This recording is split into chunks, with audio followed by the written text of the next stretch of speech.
Bonjour à toutes et à tous. Bienvenue à ce webinaire sur la gouvernance numérique pour les systèmes de protection sociale. Je suis ravie d'être l'animatrice de ce webinaire aujourd'hui. On a voulu organiser ce type de webinaire depuis longtemps et le guide qui est derrière ce webinaire a été très, très anticipé pendant beaucoup d'années. Je sais qu'il y a eu beaucoup de formations, beaucoup de conversations où on a dit que la gouvernance des données est fort importante et il faut la mettre en place de manière adéquate dans ce cadre.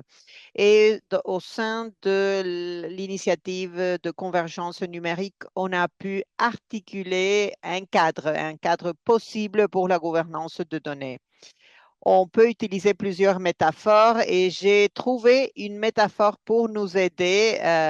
Dans ce cas, on sait bien que la protection sociale exige un grand nombre de données pour faire ce que nous faisons.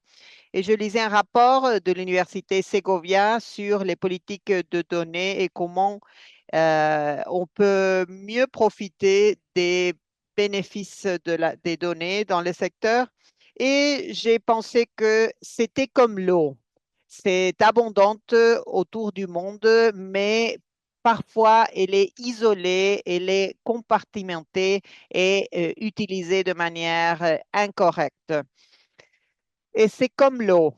Lorsqu'on pense au système, si on pense à l'eau encore, on pense à couvrir la plus grande partie de la population avec l'eau, avec une eau propre qui arrive au ménage de manière sûre, de manière confiable et pour éviter tout type de contamination. Donc, c'est la même chose avec les données.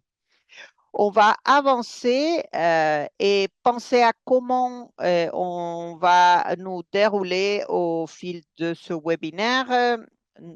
Vous savez que si vous avez des questions, vous pouvez les mettre sur la boîte de Q&A. Si vous avez des commentaires ou des ressources que vous voulez partager, vous présenter, vous pouvez utiliser le chat. Et pour les questions, veuillez utiliser la boîte de Q&A.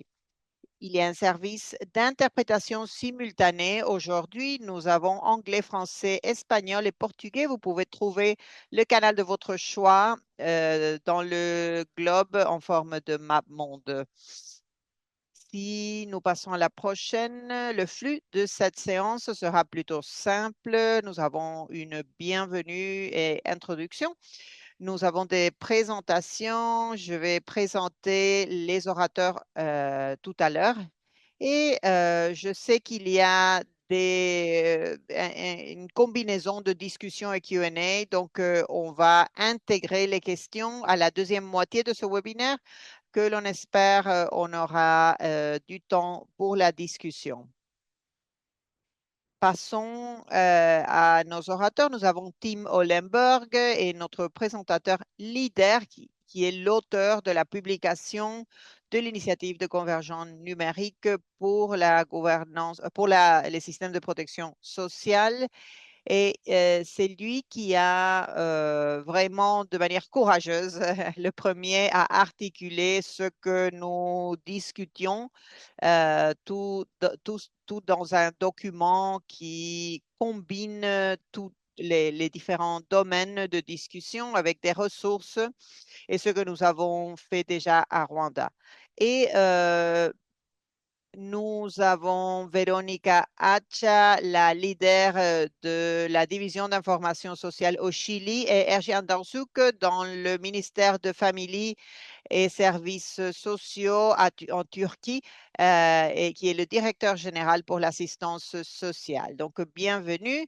Et depuis votre perspective et à partir de tout le travail que vous avez fait sur la gouvernance numérique et pour aller au-delà des cas typiques de systèmes d'information de protection sociale. Et je serai votre modératrice pour cette initiative de convergence numérique ou digitale. Pour vous donner un aperçu avant de passer aux détails, ceux qui ne connaissent pas l'initiative de convergence numérique, il s'agit d'un effort conjoint du SPI 2030 pour soutenir la transformation des systèmes de protection sociaux coordonnés par GIZ, OIT, la Expertise France, la Banque mondiale, et nous avons élargi la collaboration dans un forum de partenaires. Vous avez probablement y participé. Si nous pouvons passer à la prochaine, vous pouvez voir quelques activités clés qui soulignent comment cette initiative fonctionne. Sur cette diapo, vous pouvez voir comment il se base tout sur le concept de ne pas réinventer la roue. Il s'agit plutôt de faciliter l'apprentissage dans les pays pour vraiment tirer profit de ce que nous avons déjà fait de manière éthique et avec des sauvegardes adéquates. Nous avons beaucoup appris de Turquie, du Chili et vous pouvez voir ici nos piliers de partage de connaissances. C'est une manière dans laquelle la DCI facilite le processus pour créer des connaissances des produits basés sur la demande. Il y a beaucoup de documents sur la gouvernance de données et il y a quelques autres qui sont en train de se dérouler. Il y a un projet sur la portabilité transfrontalière et comment les échanges de données peuvent soutenir cela. Il y a des documents sur l'intégration entre les registres de handicap et l'information de protection sociale pour vraiment tirer profit et bénéficier toutes les parties prenantes. Par la suite, nous avons un hub d'intelligence artificielle qui produit des produits pour analyser le rôle de l'IA. Il y a un pilier essentiel aussi sur les standards techniques globaux qui sont cruciaux pour la DCI. Il y a plusieurs standards techniques qui ont été déjà développés sur l'intégration des registres de handicap, de comment les intégrer avec le registre civil, les statistiques d'information, etc. Il y a beaucoup plus en train d'être développé. Le but est de vraiment pouvoir adopter ce type de système et garantir l'interopérabilité. Pour votre connaissance, nous avons intégré ce type d'initiative dans les pays et comment ils soutiennent la digitalisation et la même chose pour les standards techniques et le renforcement de capacité. Si vous voulez en connaître davantage, vous pouvez utiliser l'information de contact ou vous rendre sur le site web. Passons maintenant au sujet principal d'aujourd'hui. Je vais donner la parole à Tim, qui est l'auteur leader de ce document que j'ai partagé avec vous. Tim, allez-y. Non, vous êtes silencé, Tim. Vous êtes toujours silencé.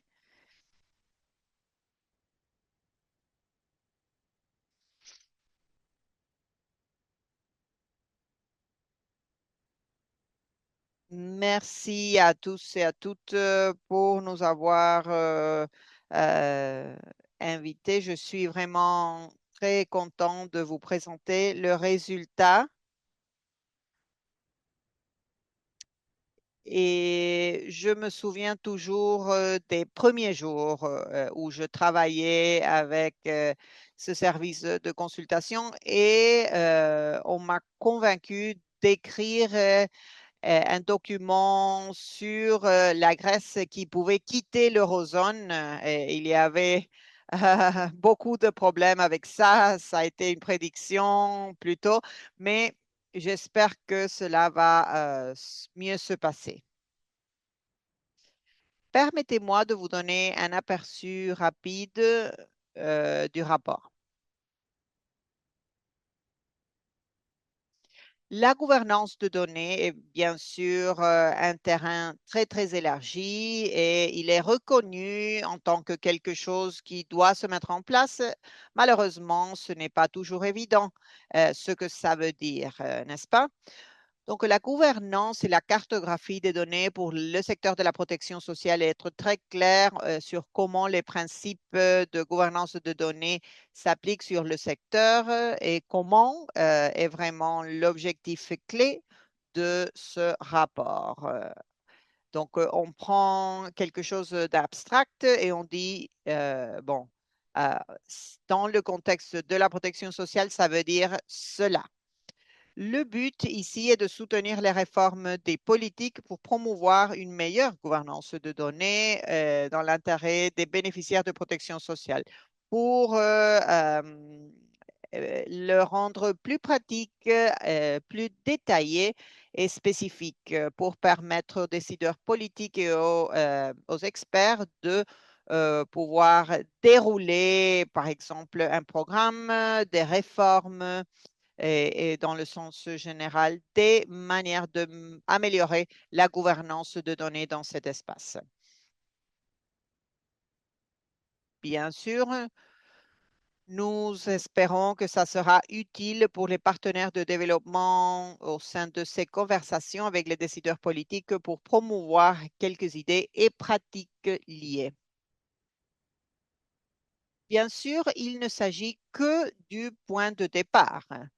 Nous savons que, il faut analyser qu'est-ce que ça veut dire la gouvernance de données dans le contexte de protection sociale, comment on fait la mise en place et c'est un parcours pour pouvoir le définir et le cartographier. Bien sûr, le contexte est fort important ici parce que nous essayons de dire ce que ça veut dire dans tous les contextes. Et il s'agit d'un secteur si divers que c'est très ambitieux de trouver ça. Euh, le contexte importe, sans doute, et on sait que c'est un processus et un parcours. Avec ce contexte, qu'est-ce que ça veut dire lorsqu'on dit gouvernance de données en matière de protection sociale? Nous avons essayé de le diviser en quatre piliers.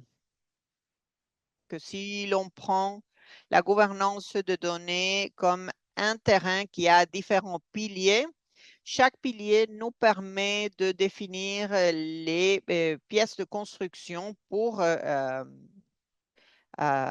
analyser le processus.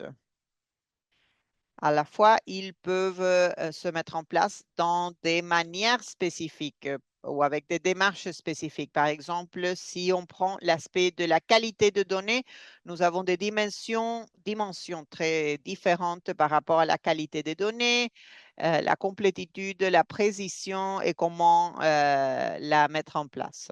Le rapport vous encourage à analyser et à présenter les informations pour trouver plus de détails que nous pouvons discuter aujourd'hui, bien sûr.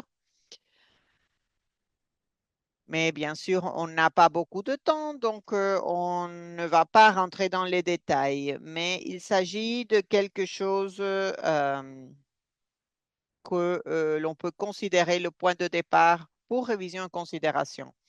Il y en a trois niveaux que nous allons discuter aujourd'hui. Et il s'agit des piliers et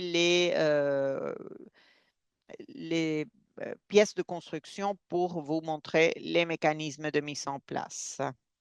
On peut parler beaucoup plus, mais bien sûr, vous pouvez consulter le rapport pour trouver tous ces détails. Quels sont les quatre piliers? Bien, le premier, c'est la gestion de données. Le principe recteur ici, c'est le cycle vital des données. Les données partent de l'étape de planification, bien sûr, l'approvisionnement et le processus complet pour trouver les informations utiles et les données qui ne sont plus utiles, comment la gérer, comment faire la gestion du processus.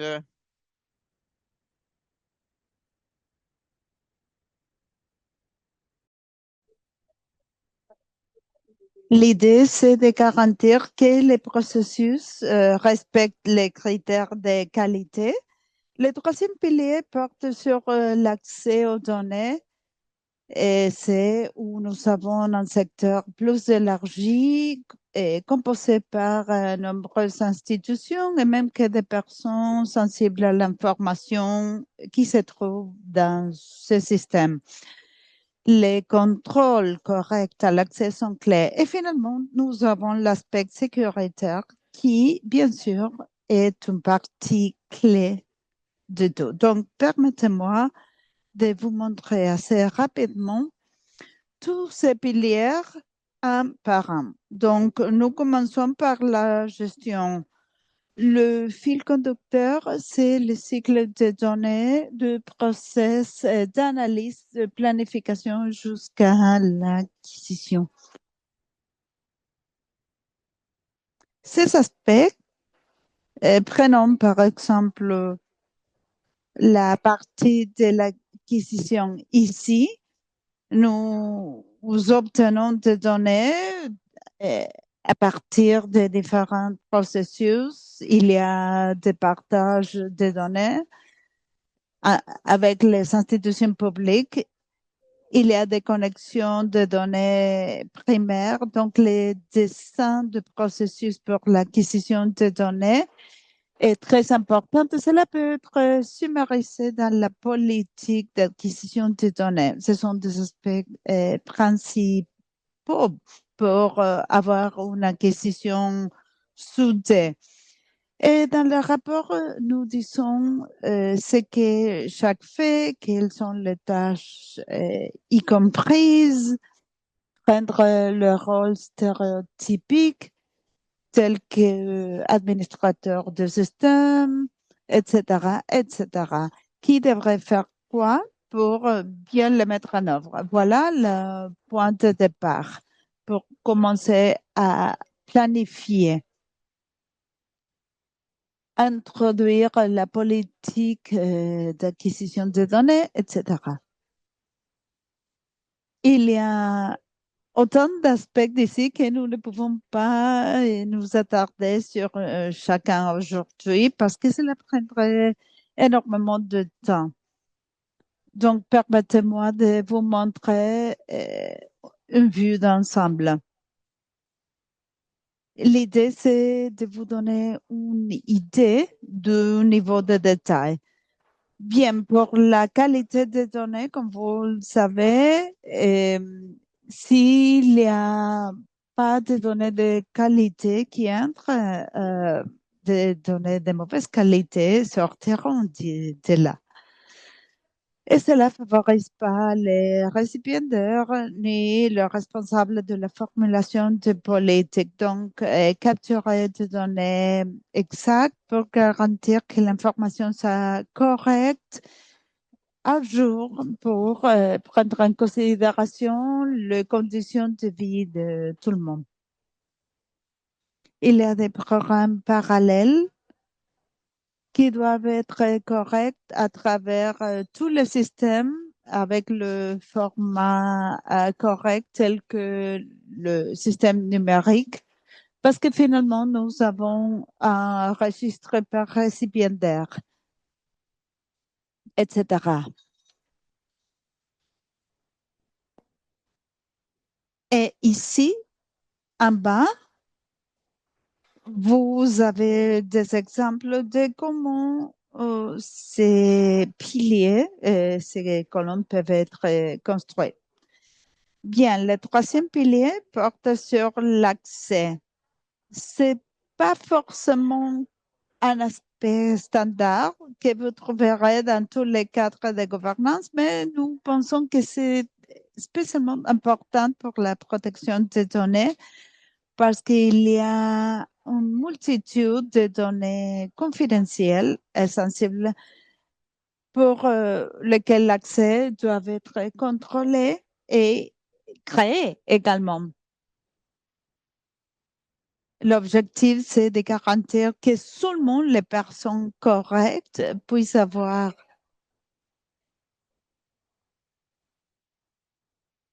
accès aux données et que ce soit les personnes qui ont le droit de le faire de façon à faciliter toute l'opération du système qui permet de mettre à jour l'information de façon à avoir un système numérique qui fait partie des objectifs de politique. Et bien sûr, être plus ouvert, partager l'information au public, telles que des statistiques, etc. Donc, l'accès aux données est clé comme partie de ce pilier. Et finalement, la sécurité des données. Bien sûr, c'est quelque chose d'essentiel. Pas besoin que je vous dise rien, à part peut-être le fait que la guide ici, c'est 27 000 familles de standards, de paradigmes.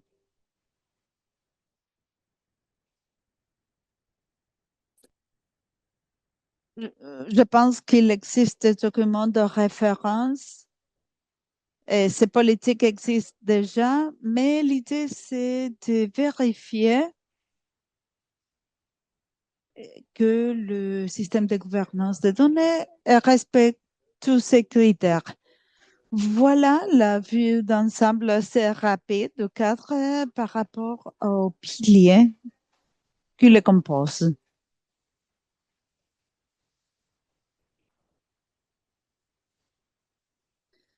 Vu que nous avons plus de 40 mécanismes de mise en œuvre, la question qui se pose, c'est comment nous le faisons en fait, comment nous mettons en œuvre ces mécanismes pour commencer à bâtir le système.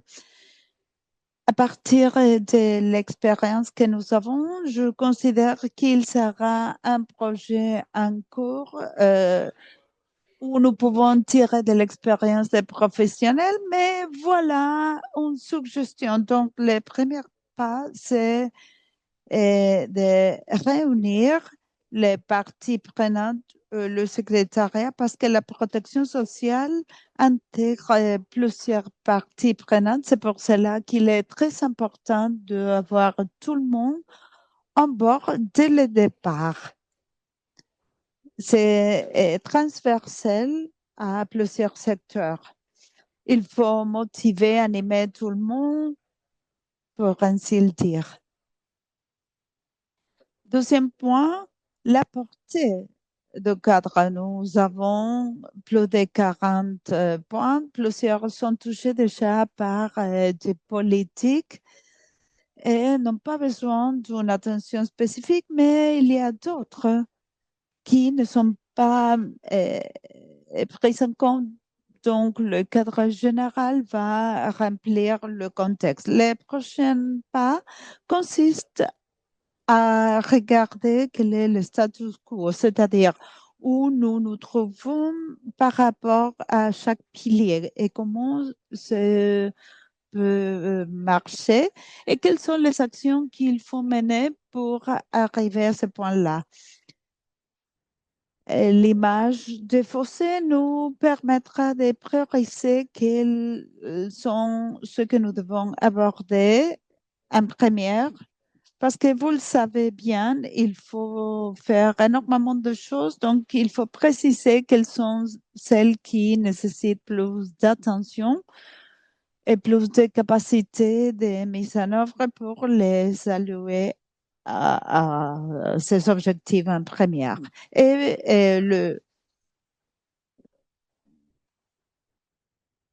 bon, et ça était le quatrième point. Le cinquième, c'est la mise en œuvre qui consiste en cycle de 12 à 18 mois.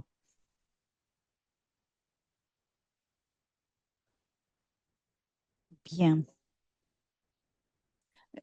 Nous espérons avoir plus de feedback et d'expérience de mise en œuvre au fur et à mesure que nous avançons. Il serait une belle idée d'avoir le cadre comme un document vivant disponible en Internet pour pouvoir contrôler l'espace en termes d'itération, de répétition future.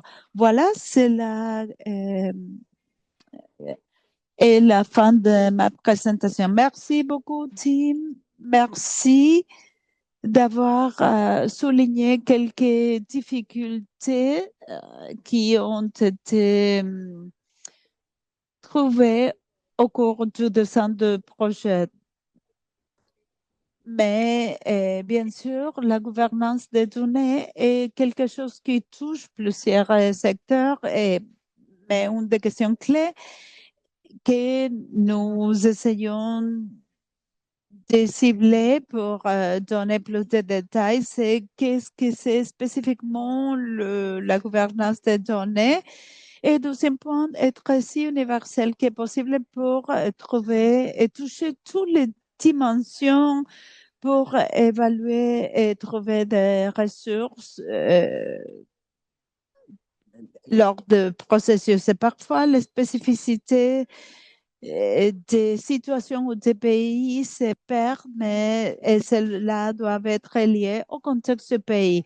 Et si je reviens vers mon analogie, je vois que les piliers de gestion et l'autorité de l'eau qui décident où se mettent les structures, quel est le système qui contrôle le système, la purification de l'eau, les CC pour garantir que l'eau soit propre, fraîche, et- etc. La valeur de pourquoi l'eau est importante pour nous et les piliers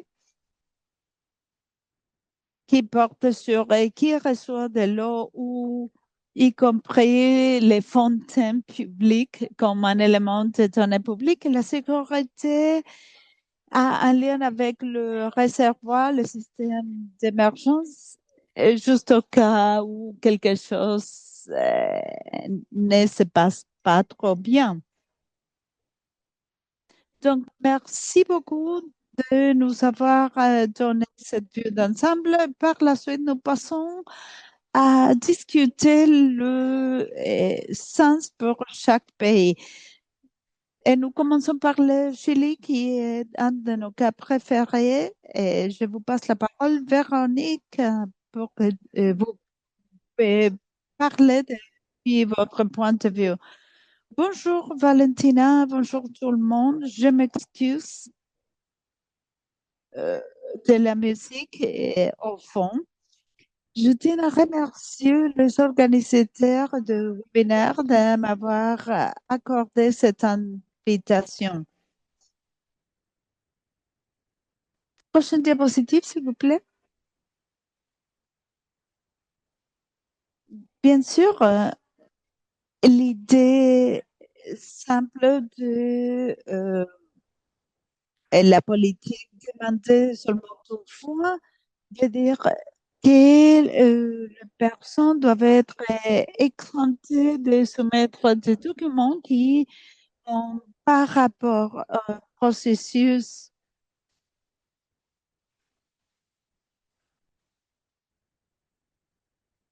elles doivent être dispensées de produire des documents non conformes à la procédure provenant d'un organisme de l'administration de l'État et en sa possession.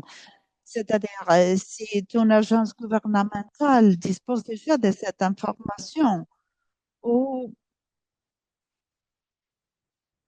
peut-être si cette agence-là qui à travers l'interopérabilité. Mais c'est pas quelque chose de nouveau. Cela vient d'un mandat, mais maintenant nous sommes en position de le faire. Prochaine diapositive, s'il vous plaît. Comment nous passons de cette déclaration vers la réalité, comme je l'ai dit, parce que nous avons déjà élaboré cette déclaration avant, mais nous n'avons pas réussi à le faire. Pour cela, permettez-moi de vous raconter l'histoire d'Inès. Inès a 45 ans.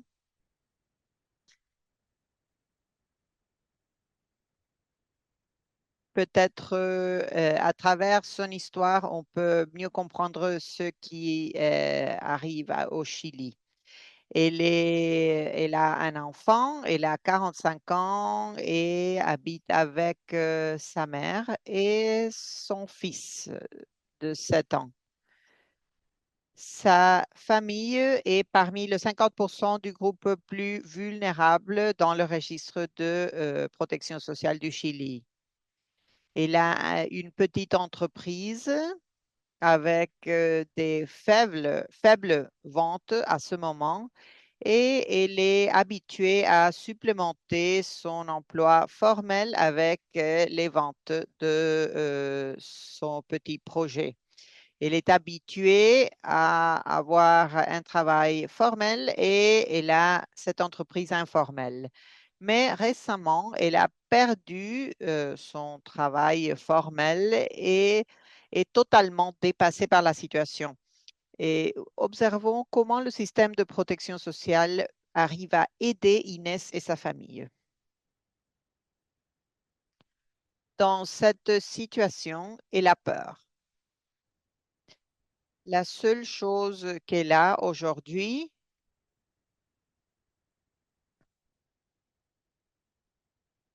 elle a peur et elle sait qu'elle a son numéro d'identification nationale. C'est un numéro unique et universel au Chili. Elle a également un numéro unique. Il s'appelle clave única en espagnol. Et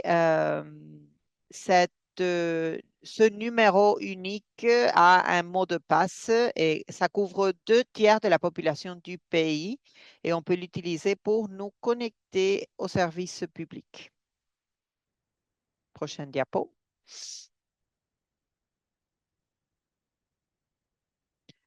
Dans cette diapo, il faut comprendre s'il y a quelque chose à laquelle elle peut accéder, si elle a le droit de recevoir des bénéfices pour sa famille. Au Chili, nous avons un nombre très élevé de programmes publics financés par le gouvernement.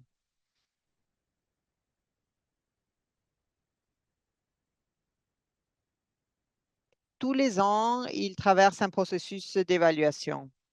Et nous savons qu'en 2024, plus de 400 programmes étaient dirigés aux individus et un peu plus de 300 étaient dédiés à d'autres types d'utilisateurs. Donc, sans l'aide des fonctionnaires publics ou des travailleurs sociaux, ce n'est pas facile à comprendre si si nous qualifions pour un programme de protection sociale. Mais comme je viens de dire, nous réalisons des évaluations annuelles sur les programmes fondés publiquement, financés par le secteur public, et nous avons des régulations pour utiliser des données personnelles pour aider aux citoyens et aux organisations publiques.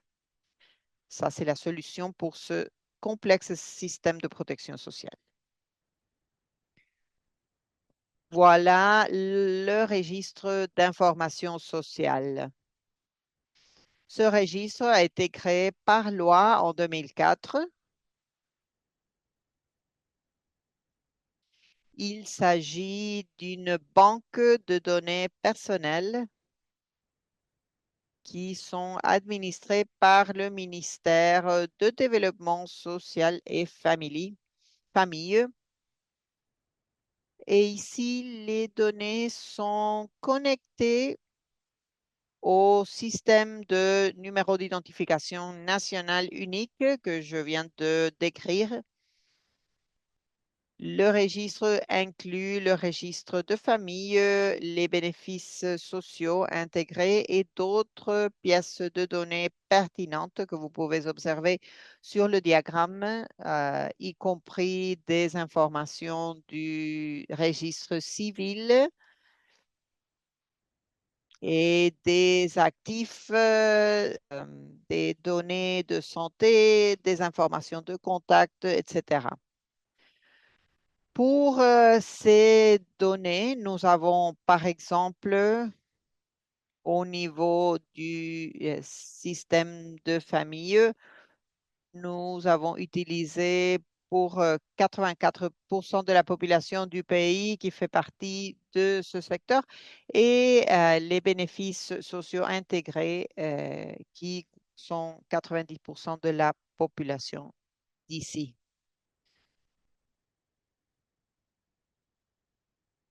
Le RIS interagit avec beaucoup d'institutions publiques avec lesquelles nous avons signé des accords déterminant les rôles de cybersécurité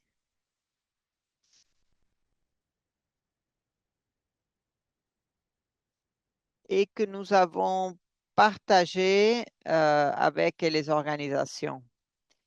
Et cela inclut un échange entre les organisations et les mécanismes d'interopérabilité. Cela est géré par une équipe, pardon, où la gouvernance de données et la cybersécurité sont en place. Vous pouvez observer cela à droite de la diapo.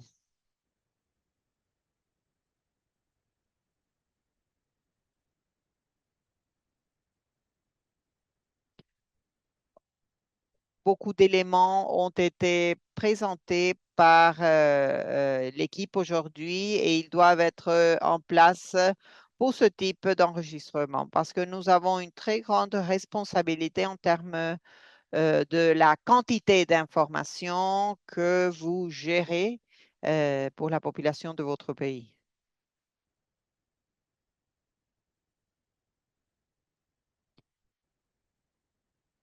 Comme je viens de dire, le Chili est en train de mettre en place une loi de transformation numérique. C'est une mesure progressive qui a commencé en 2022 et qui doit être complétée d'ici 2027. Ce n'est pas quelque chose qui va avoir lieu du jour au lendemain, bien sûr, et nous avons d'autres objectifs, comme par exemple la promotion d'un cycle complet du processus administratif qui doit être mis en place de manière électronique et de donner plus de certitude, plus de sécurité et vitesse dans la livraison de services publics pour augmenter la transparence dans les processus étatiques. Cette loi explique qu'il faut fournir et utiliser les plateformes électroniques de manière adéquate pour ce propos et que nous devons utiliser des standards de sécurité, interopérabilité, interconnexion et cybersécurité. Prochaine diapo. Les aspects clés de la transformation numérique et cette nouvelle loi étatique, ce sont les processus administratifs, les fichiers électroniques, la digitalisation des documents et l'interopérabilité. Toutes les informations, pardon, toutes les institutions publiques du pays doivent suivre un plan et développer et suivre un plan annuel pour atteindre les buts d'ici 2027.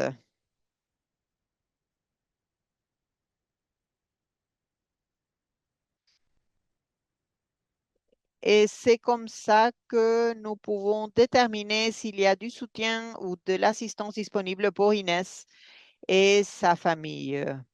Parce que les bénéfices sociaux sont tous dans un endroit unique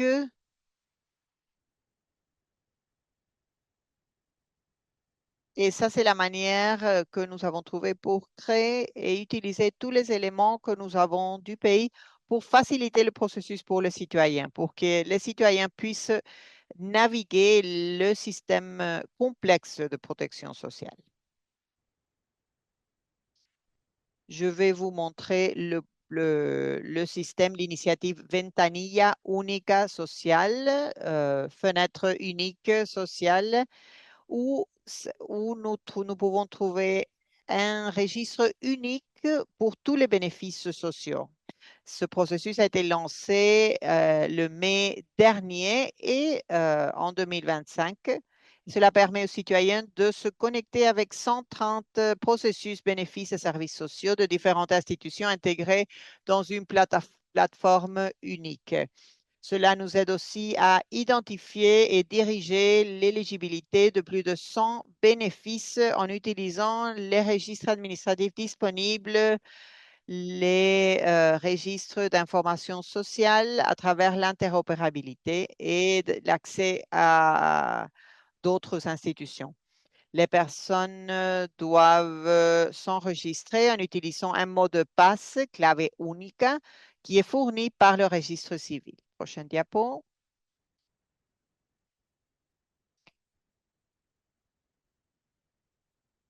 Et lorsqu'Inès s'est enregistrée dans la Ventanilla Única Social en utilisant son mot de passe unique, cette fenêtre unique de protection sociale va envoyer des informations sur Inès et sur son fils. Et ça montre des informations de sa mère également dans le même registre de famille.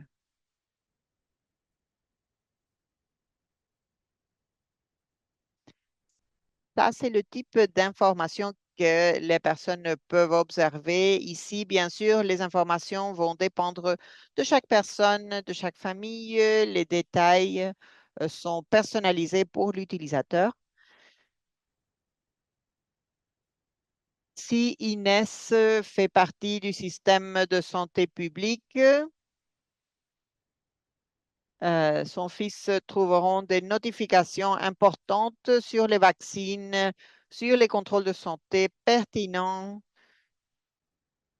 Et voilà quelques exemples de cette politique de demander une seule fois. Si on arrive à valider son identité à travers ce mot de passe unique, je vais savoir son sexe, son âge et à travers l'interopérabilité, peux savoir quels examens médicaux il a réalisés dans les années récentes. Et avec cela, je peux lui donner, par exemple, un rappel de quelques procédures médicales qu'elle doit faire. Je sais que je n'ai pas beaucoup de temps, alors je vous remercie pour votre attention. Valentina, allez-y. Vraiment incroyable. Véronica, toutefois que nous parlons avec vous, il y a quelque chose de nouveau que vous avez ajouté dans le système et vous construisez sur la base d'une gouvernance de données très puissante. Et cela comprend tous les domaines au-delà de la transformation digitale, en trouvant vraiment les implications, comment ça touche le secteur de protection sociale. Lorsque nous observons notre gouvernance de données, il faut comprendre ce qui se passe dans l'écosystème de gouvernement entier. Donc, merci. Merci pour cet exemple et la ventanilla única qui est vraiment la fenêtre unique. Je sais que l'OIT a beaucoup parlé de ça depuis longtemps et de transformer cela dans un one-stop shop. Merci Véronica. Je vais donner la parole à Erkan qui va décrire les différents piliers de la gouvernance numérique et ce que ça veut dire en Turquie.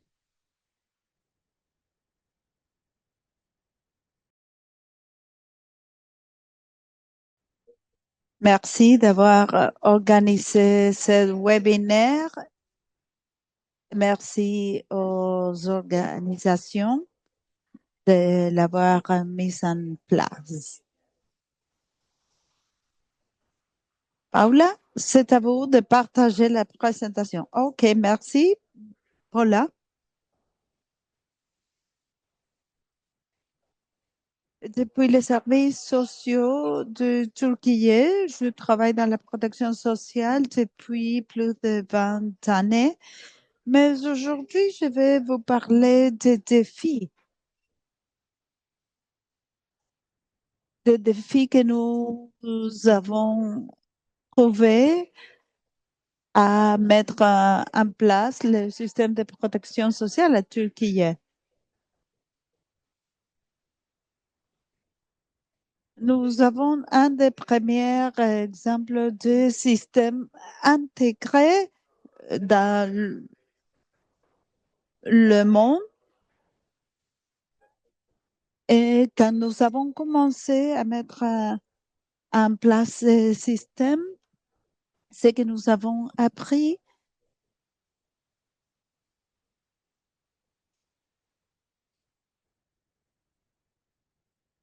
et qu'on apprend à faire. Voilà. Et pour le système d'information,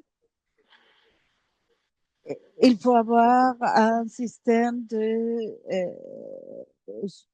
support, de documentation. Et nous avons créé des programmes de protection sociale et nous l'avons créé de façon interopérable avec des sauvegardes assez solides et de la vérification locale. Et tout cela est aligné avec les standards de l'administration publique et les bonnes pratiques internationales. Prochaine diapositive, s'il vous plaît. Oui, tout à fait. Quand nous avons commencé à établir ce système, une des premières difficultés était les données, l'obtention des données.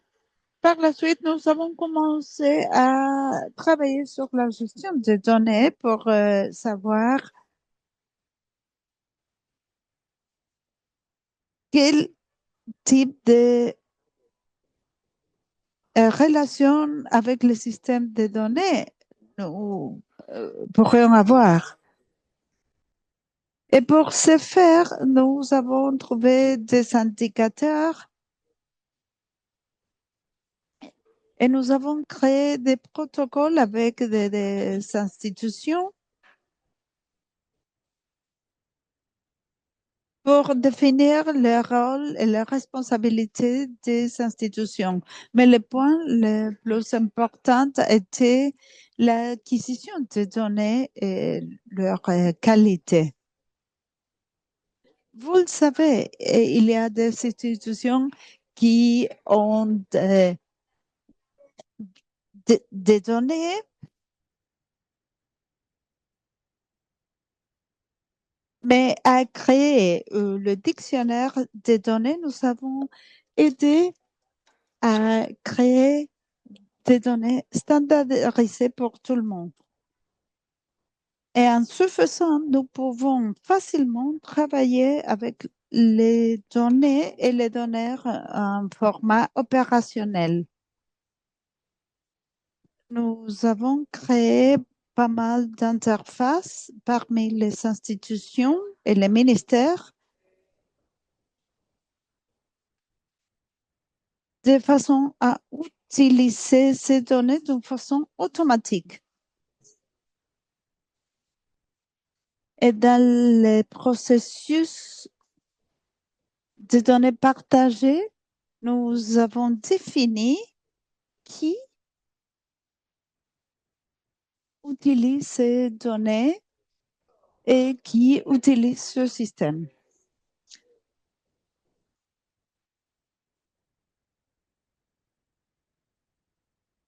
Et même la source des données. Les données administratives des institutions, c'est quelque chose de très important. Et à combiner les trois sources de données, nous avons réussi à créer un registre social. Et une autre question par rapport à la gestion de données est l'analyse. Pour le suivi, l'évaluation et le dessin des politiques, nous avons créé des catalogues de métadonnées et une évaluation pour la protection des données. Et nous avons défini comment gérer les données et comment mettre les données dans les différentes périodes, inclure le cycle de vie. OK, passons à la prochaine diapositive. Comme je viens de le dire, voilà les premiers pas par rapport à la création de données.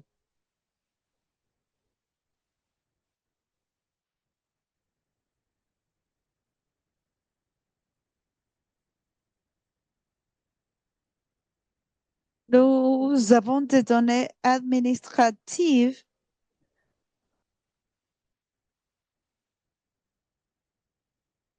et nous combinons les données administratives avec celles provenant de terrain. Et dans la prochaine étape, nous intégrons les personnes à travers l'utilisation de différents essais. Et encore une fois, nous créons des procédures de suivi après lesquelles nous passons au paiement de bénéfices. Prochaine diapositive, s'il vous plaît. Vous voyez ici les principaux procédures.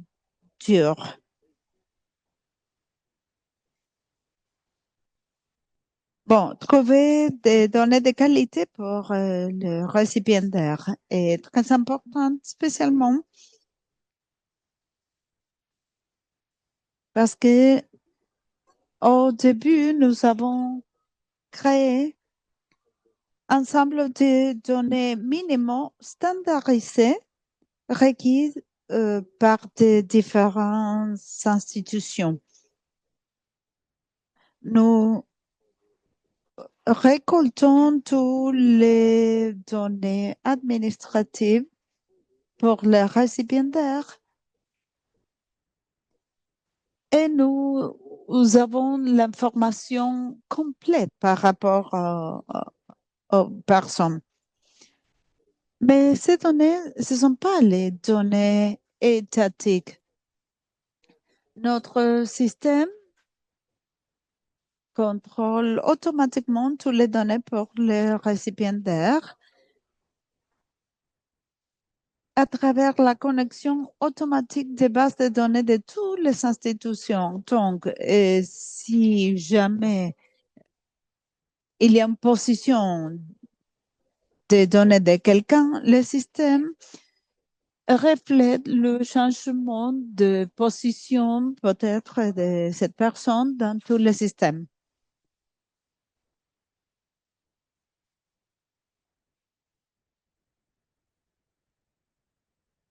Après avoir récolté les données, nous pouvons très facilement dessiner des indicateurs en ligne avec les objectifs euh, sociaux,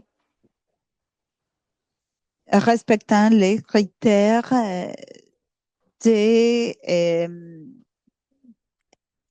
d'aptitude. Et pour l'exactitude, nous considérons tous les travailleurs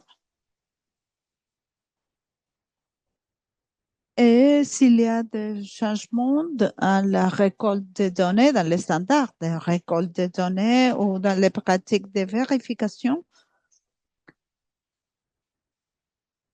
nous fournissons de la formation continue au personnel et pour avoir de la cohérence, nous utilisons de différentes techniques en utilisant par exemple des définitions communes, des codages. Et nous utilisons le numéro d'identité personnelle, l'idée personnelle, qui est un idée nationale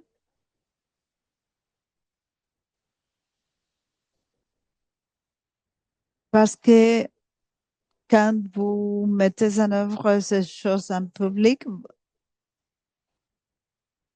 vous pouvez avoir un service avec ce numéro. Prochaine diapositive, s'il vous plaît.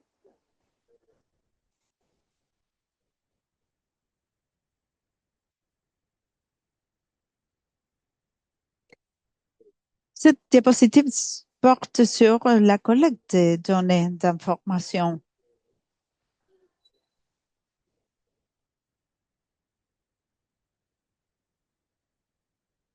Nous avons deux processus de collecte d'information. Au niveau central, nous pouvons créer les données administratives et à l'échelle locale, il y a plus de 1000 bureaux et dans chaque district, il est possible de vérifier toutes les données, toute l'information. Et après la mise en œuvre de ces données basées sur la standardisation, nous l'intégrons avec la vérification de la base de données. Donc, après avoir combiné ce type de données, nous créons de l'information sur cette application et nous avons également le consentement des parties prenantes pour réviser leurs données. Bien, passons à la prochaine diapositive. Ici, vous voyez comment nous gérons les données administratives. Nous avons des différents protocoles pour la sécurité sociale, le ministère de la Santé, le ministère de l'Intérieur, de l'Éducation. Et à travers la récolte des données de toutes ces institutions, nous créons trois registres, même que le registre social des candidats. Et tout cela fait partie du système e-gouvernement que vous voyez au centre, le système électronique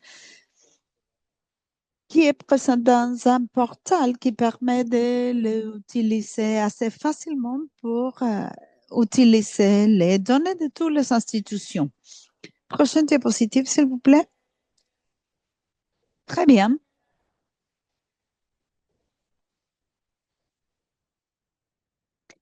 Comme je l'ai dit au début, le système n'est pas fixe, mais dynamique. Nous mettons à jour de façon automatique toutes les sources de données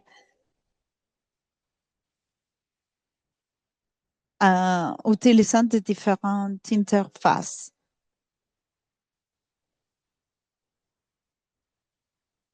Nous avons une connexion assez haut niveau à l'échelle institutionnelle À part ça,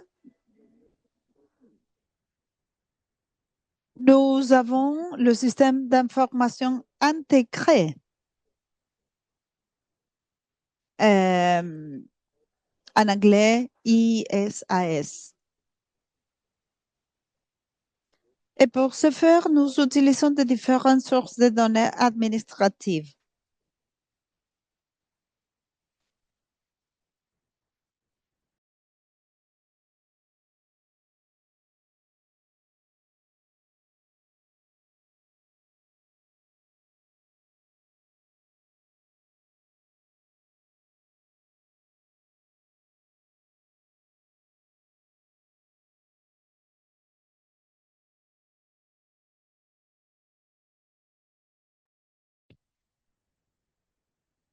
Nous avons également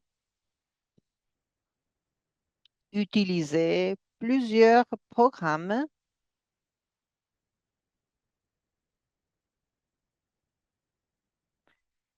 pour l'éligibilité et les niveaux, les différents niveaux de bénéfices. Donc, nous avons constaté les anciens bénéficiaires pour déterminer s'il y avait eu des changements dans les conditions d'éligibilité et les niveaux de bénéfices. Passons à la prochaine. Il y a un peu de vous prévenir que vous n'avez pas beaucoup plus de temps. Merci, Valentina. Il y a trois types d'accès interne et d'accès public.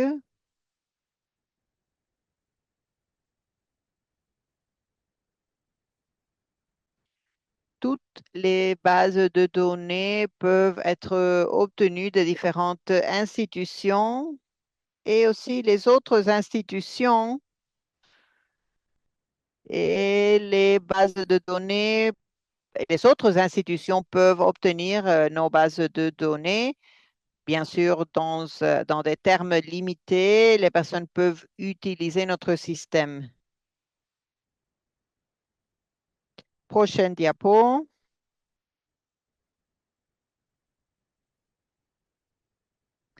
Il y a plusieurs mesures pour la sécurité parce que notre système d'information qui s'appelle ISAS est ce qui arrive à intégrer les informations privées et c'est pour cela que, bien sûr, la sécurité est fort importante.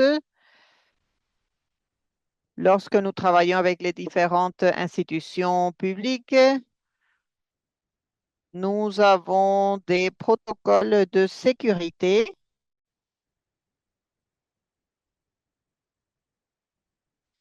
et au niveau technique, nous savons que au début, le pilier de gestion que nous avons décrit et toutes les organisations et les institutions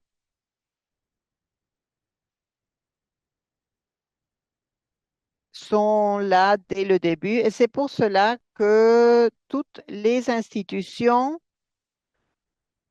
savent comment ils utilisent les données et comment ils utilisent les bases de données. C'est pour cela qu'il y a plusieurs protocoles, plusieurs accords entre les différentes institutions. Prochaine diapo, c'est la dernière.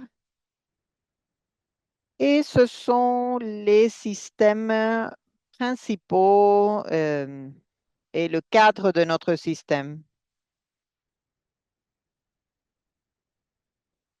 Nous avons les trois niveaux du système. Nous avons le district, le niveau central et le niveau des citoyens. Et nous avons des visites de ménage, bien sûr, la gestion des données administratives. Je ne vais pas décrire tous les détails. mais nous avons combiné les trois données. Nous avons créé un profil de ménage et avec ce profil, nous avons utilisé les différents types de tests et cela est devenu un test. Nous avons créé une liste de paiements et nous avons bien sûr contrôlé tous les bénéficiaires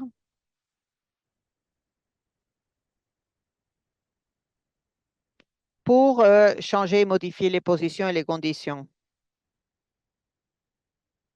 Merci beaucoup pour votre attention. Je suis désolée si j'ai dépassé le temps. Merci. Dans les deux cas, ce que vous venez de décrire est vraiment comment, lorsque le système devient plus complexe, plus aussi en matière de nombre de bénéfices, et lorsqu'il commence à offrir les différents services à la population, cette complexité exige un cadre de soutien.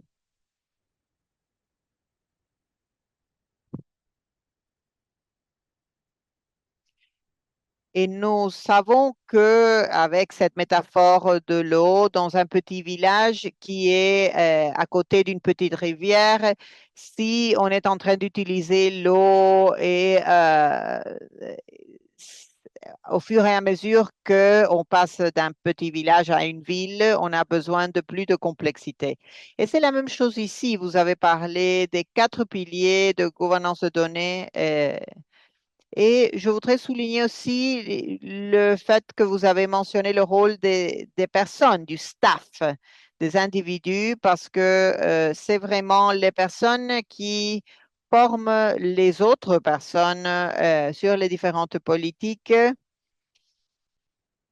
et les éléments de formation sont essentiels.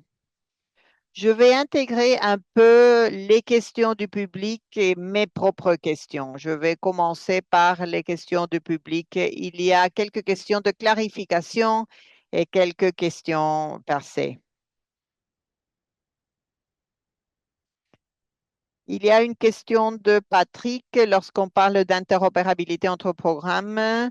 Quel cadre devrait-on utiliser pour définir quels individus peuvent être partagés et ce qu'on peut partager, quelle partie on peut partager, etc. Donc, si vous pouvez répondre, Béatrice a posé une question sur les niveaux d'anonymisation et pseudo-anonymisation dans les stratégies de données. Ce sont deux questions liées, je crois. Elle a aussi posé une question sur les solutions d'intelligence artificielle et si vous en utilisez pour accéder à des informations sensibles. Je sais que lorsqu'on parle du Hub AI, on peut répondre à cette question peut-être ou l'approfondir. Et lorsqu'on analyse ces produits, qu'est-ce que ça veut dire que cette application est une standardisation des données basées sur la déclaration? Parce que bien sûr, vous avez un processus de standardisation à travers l'interopérabilité. Donc, Erkan peut-être peut clarifier un peu plus sur le processus de standardisation. Si vous avez plus de questions, veuillez les ajouter. Nous avons du temps. Allez-y.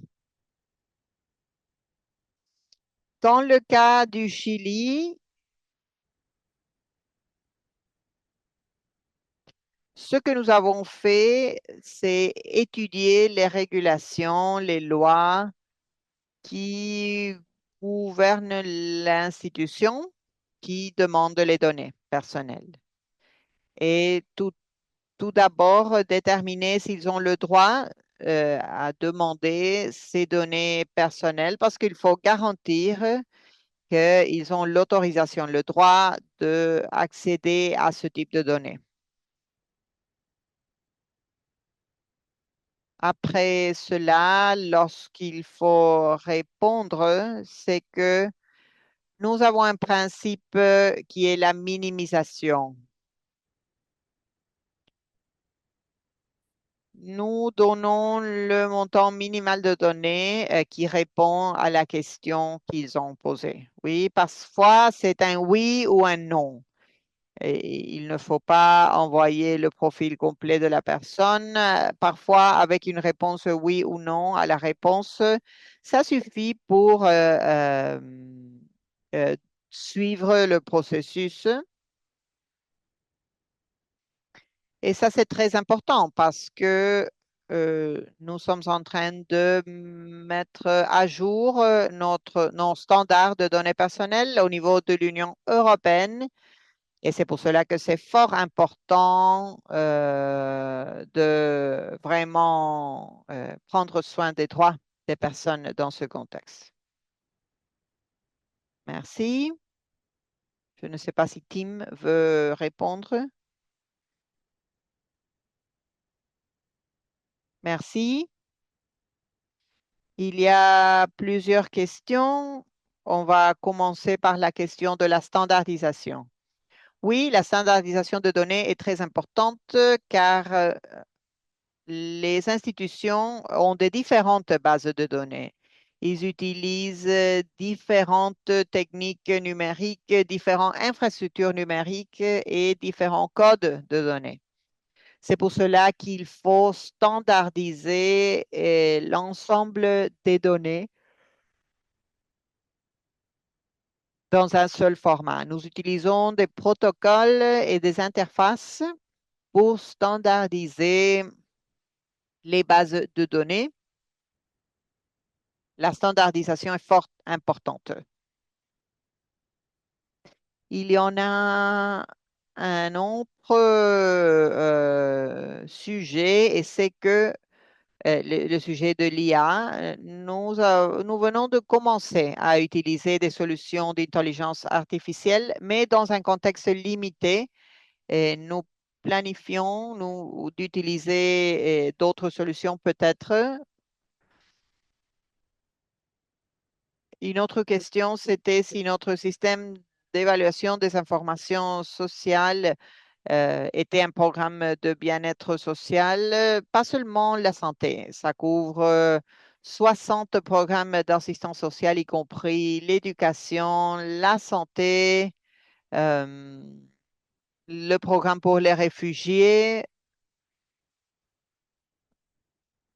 Et il s'agit des programmes, bien sûr, de bien-être social. Une autre question par rapport à l'assistance sociale.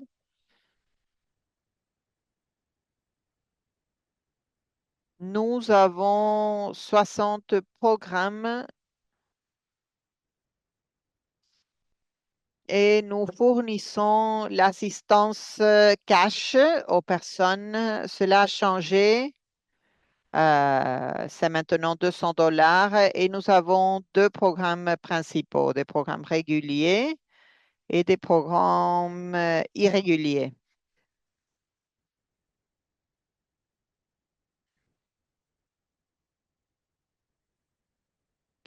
Et nous avons 2,5 millions de ménages qui sont nos bénéficiaires réguliers. Et peut-être ils obtiennent 100 $ par mois.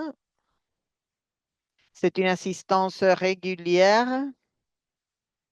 et un programme qui a changé selon leur vulnérabilité.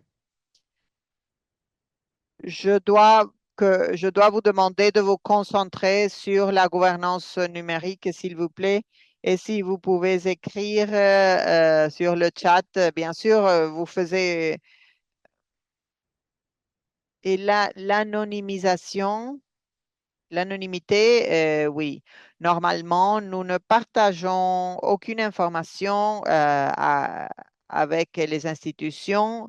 C'est si nous partageons des données avec les différentes institutions, c'est avec les données anonymes des personnes. Bien sûr, c'est interdit de partager des informations privées avec les institutions. Je crois que c'est tout. Voilà. Oui, j'ai mis sur le chat qu'il y a un guide de mise en place et ce sont les procédures soutenues par la DCI, les bonnes pratiques. Je vous recommande d'analyser cela. Tim, vous voulez ajouter quelque chose? Et très rapidement, je pense que le principe de moins privilégié, c'est qu'ils doivent être privilégiés, c'est-à-dire le minimum d'informations nécessaires pour perfectionner les devoirs publics, sauf s'il y a des choses spécifiques. Fantastique. Et bien sûr, avec le consentement préalable informé dès le début, cela fait partie du cycle de vie des données. Excellent. Je reviens vers le chat et les questions dans une petite seconde, mais entre-temps, permettez-moi de demander Véronique des questions de contexte, parce que nous avons vu comment se voit le cadre maintenant, mais quelle est la trajectoire? Combien de temps cela vous a pris d'arriver au point présent? Quelles ont été les difficultés? Est-ce que vous pouvez nous dessiner une ligne temporelle? Parce que bien sûr, quelques pays se poseront la question très bien, mais où je peux commencer, c'est assez compliqué. Donc, commençons par là et par Véronica, s'il vous plaît. Je dirais que c'est pas quelque chose de facile. La, la maturité est la parole clé ici, la parole magique. Pour nous, cela nous a pris assez longtemps. Nous y avons travaillé des années durant. Cela aurait pu prendre moins de temps parce que maintenant, il y a plus de matériel avec lequel nous pouvons travailler. Mais dans le passé, nous ne l'avions pas disponible. À mon avis, ce qui est très utile et qui a été vital pour nous, c'est d'avoir des liens de responsabilité clairs pour être redevable et comprendre les limites, les frontières en termes de ce que nous pouvons faire et ce que nous ne pouvons pas faire en matière de données personnelles, qui est responsable pour quoi, etc. Bien sûr, l'idée, c'est d'être préparé en termes de probabilité. Dans ce cas-là, cela veut dire avoir avec suffisamment de personnel et des personnes pour travailler au niveau de processus minimum. Il faut avoir de la technologie, ils le font. Quelques technologies, du moins, si vous commencez de zéro, vous pouvez les acheter, même si maintenant nous disposons de technologies à code ouvert dans notre secteur. Il faut des standards également. Et peut-être c'est plus facile maintenant par rapport à ce qui était la situation quand nous avons commencé. Et en plus, quand vous ne travaillez pas comme une île, vous devez faire partie d'un système. Vous devez savoir qu'est-ce qui se passe avec votre counterpart parce que vous devez interopérer avec d'autres institutions, du moins au même niveau, pas trop éloigner, écarter les uns des autres, ce qui n'est pas tout à fait facile. Mais si vous êtes toute seule, c'est différent. C'est un processus pas à pas, donc ne perdez pas la patience. Et quelques-uns ont pu identifier des données, des projets d'autres institutions et nous travaillons avec des personnels administratifs et dans ce cas-là, les données n'ont pas été préparées pour nous et par nous.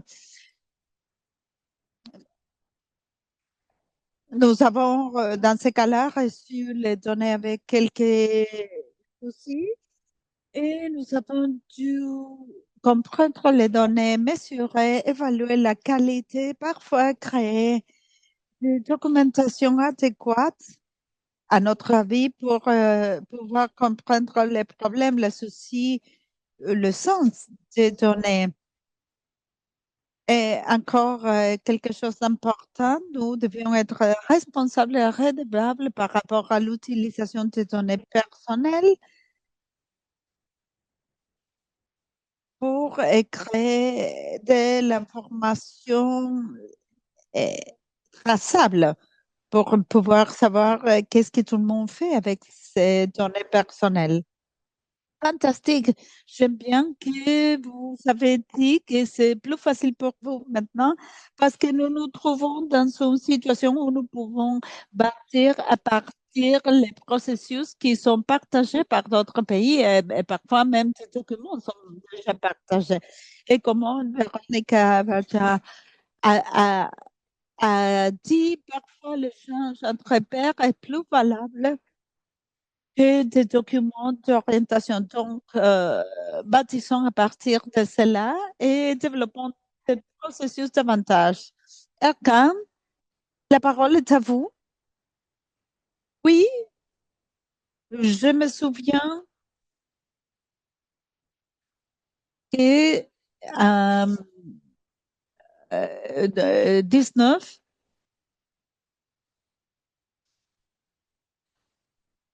cela nous a pris plus de 10 ans pour créer un système d'information intégré. C'était 1999. Et les problèmes étaient les personnes, les stratégies qui ne connaissaient pas cette question numérique, tout spécialement les responsables des stratégies ne voulaient pas les partager. Il n'existait même pas cette question d'interopérabilité, de partager. Donc, nous avons commencé à utiliser ce concept d'interopérabilité et les stratégies. Nous avons vu que partager de l'information, ce n'est pas quelque chose de mauvais.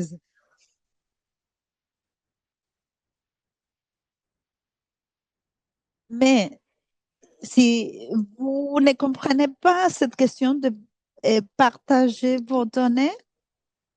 vos données seront différentes de celles d'autres institutions.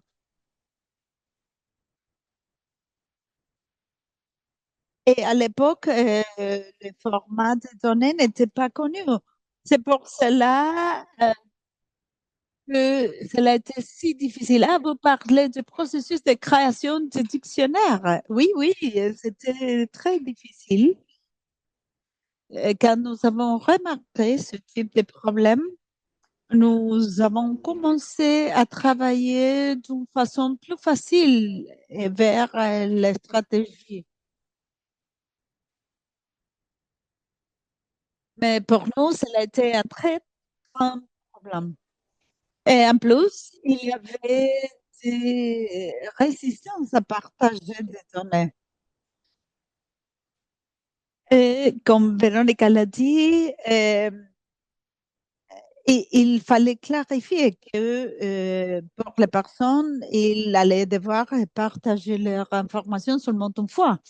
Oui, exactement. Et les responsables de stratégie, les responsables, les personnes sentent toujours qu'ils ne veulent pas partager leurs données. Mais après ça, il est plus facile pour nous, pour les stratèges, de travailler ensemble et de partager les données parce que plus de personnes savent à présent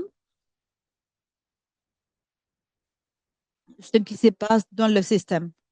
Fantastique. Je vais vous poser une dernière question qui se trouve dans le chat et Ercan, si vous pouvez répondre. S'il y a de l'interopérabilité avec d'autres institutions. Et la question de Patrick va au-delà. Comment nous, comment vous vous approchez des volumes plus grands? Peut-être si un programme B pourrait avoir accès aux bénéficiaires du programme A pour les inclure dans les programmes, pour avoir les conditions d'éligibilité. Dans un contexte de pays et dans un cadre plus abstrait, y a-t-il des leçons ou des recommandations transversales pour adapter le cadre si vous ne l'avez pas partagé? Nous avons encore 4 minutes et nous pouvons commencer par Tim et passer aux autres après. Oui, je pense que la chose la plus importante, c'est qu'il s'agit d'un parcours. Le processus est assez long et c'est quelque chose qui va continuer. La chose la plus importante, c'est de commencer comme secteur et de mener les autres parties prenantes au lieu d'avoir une institution à dire le registre social, mais inclure tout le monde, les mettre tous en bord euh, pour que cela devienne plus efficace que si on travaillait d'une façon isolée. Oui, exactement ce que Véronique a dit, coordonner tout à travers l'écosystème. Fantastique. Quelqu'un voudrait prendre cette question en termes de comment travailler avec les hauts niveaux de volume dans le cadre de gouvernance des données, l'anonymisation nécessaire, l'anonymisation des données nécessaires. Oui, je dirais que cela dépend de problèmes ou de situations spécifiques. Dans quelques cas, vous pouvez préférer le processus de l'éligibilité, ce qui devient plus facile parce que de cette façon, vous pouvez garantir que la personne adéquate pour un programme spécifique y soit inclus.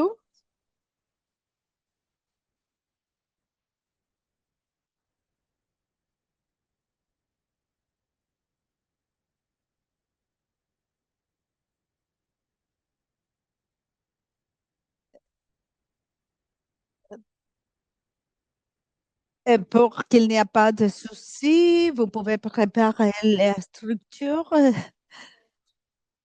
pour donner réponse aux différentes personnes en même temps, mais vous devez être préparé, par exemple, dans notre pays. Vous devez évaluer si vous allez recevoir 1 million de personnes dans 1 heure ou dans un délai de 10 minutes, être sûr de pouvoir être en position de le recevoir simultanément. Mais parfois, le processus ne se passe pas comme ça. Vous avez assez de temps pour que les personnes se postulent dans un délai d'1 mois. Et à la fin du processus, vous devez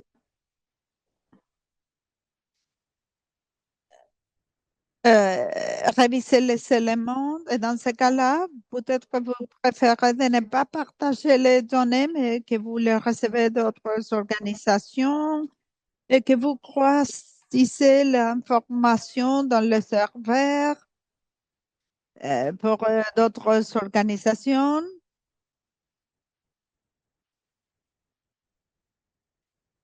De façon à ne pas partager plus de données que nécessaire. Tout dépend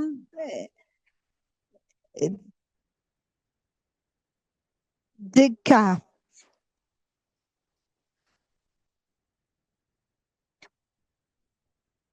Mais tout cela dépend des règles, de mandat, des processus. Donc, nous travaillons étroitement avec nos avocats pour garantir que les processus, les lois et la cybersécurité soient prises en considération.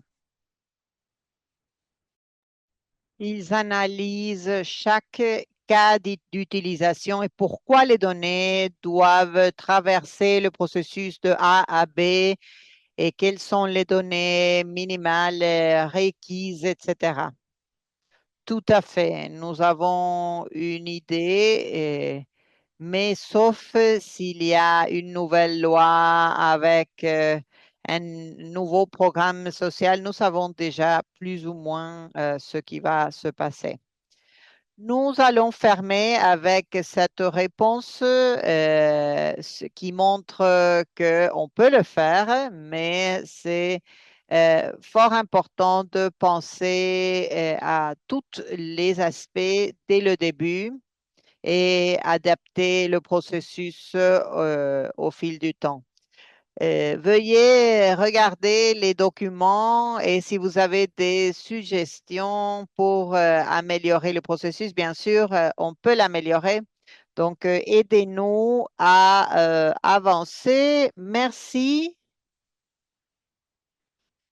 Et on a la gouvernance des données. Merci.